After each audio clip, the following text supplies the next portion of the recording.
Hello guys, today I'm going to review my DNM shock here. Look at that! Nag-record? So let's start in the Herd Mountain Stage 2. Are you ready, boys and girls? Fire. Fire? Fire or dili?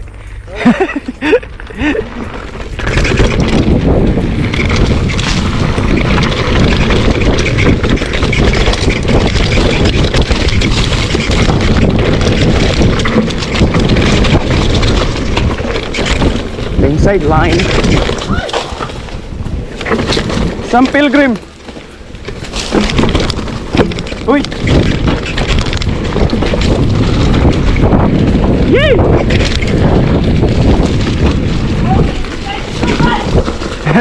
It's so amazing, the stage 2.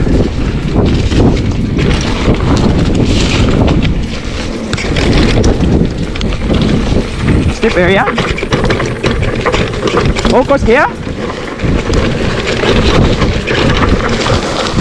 Dub.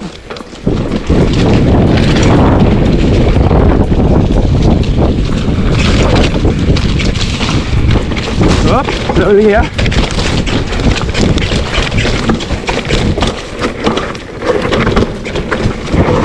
The attraction of the sand is so good.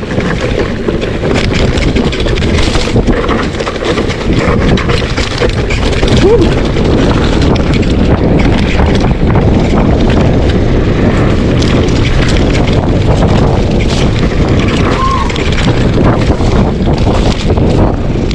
Dub.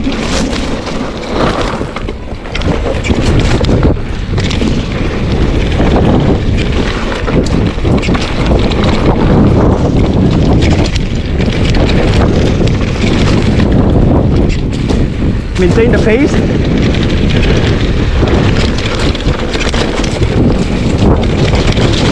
There's a tobo here.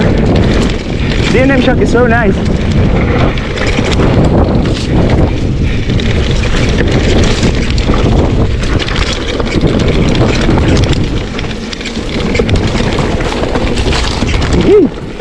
Amazing.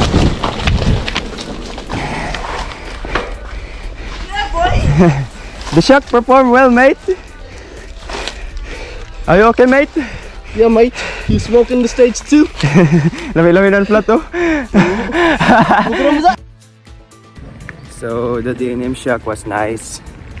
It comes up, guys, with 450-pound spring, which is a little bit steeper on me.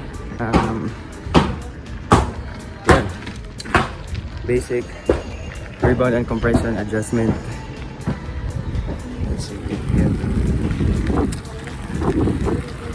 Amazing, still comply, guys. Easy to adjust. Pwede to kapag nasa budget ka. Recommend ko ng shock na to. Pwede mo rin, you can change it in different spring rates, but make sure na measure mo na yung haba ng spray. Thank you for watching.